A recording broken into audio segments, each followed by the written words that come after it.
Hmm. Hmm. Hmm. Aha! Oh, hello. Me, I'm Thak 4 Eyes.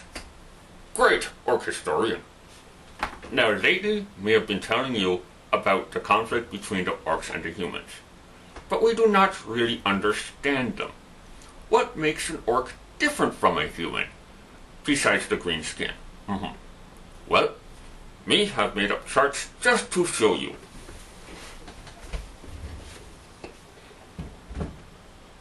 Haha. So, we will start with settlements. Humans make permanent settlements, while the orcs make nomadic settlements.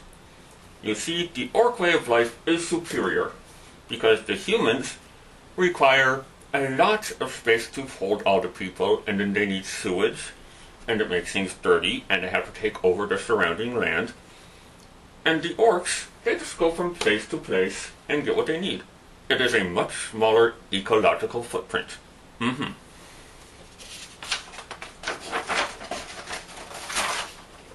Now, when it comes to food, humans eat herd animals, while the orcs, they hunt their animals. Again, the orc way of life is superior, because you see, the herd animals, again, take up a lot of space. They are smelly, and they are ugly, whereas there is a grace that cannot be matched in the hunt. And also, it's a lot of fun to catch food that way. Again, the orcs are superior.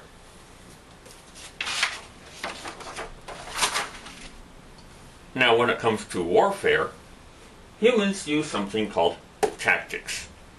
They use lines of archers, and they use cavalry in a V formation, and they hide behind shields. That is just silly. You do not need all that. The orc's strength is far superior. Nothing can stand against the raging strength of an orc.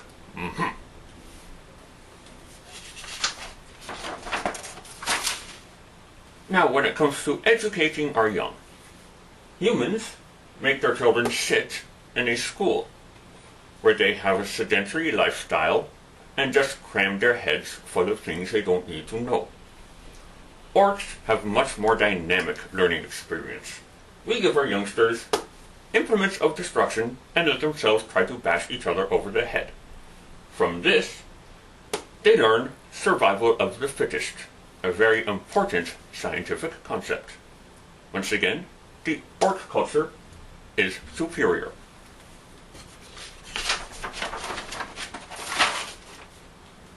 Now, when it comes to choosing your leadership, you have a hereditary system that is called a monarchy. A king and queen will have a son, and he will become king, and marry some noble woman to be his queen. They will have children. One of them will become king. One may go to take over another kingdom, or become a duke or earl, but will remain nobility, while the woman will probably go off to marry some other person who is going to be king of another kingdom. Then the king's son will again become king, and so on. And so the leaders are chosen only because of genetics. Not always the best way to choose a leader. You do not know if they are good at the job. Whereas the orcs have a challenge system. You see, any orc that wants to be the chief orc can challenge the chief to single combat. If he wins, he proves that he is stronger, and he is the new chief. You see, our system is much more democratic. Every orc gets a vote, as long as they can defend themselves. And the final point is how the two cultures treat their women.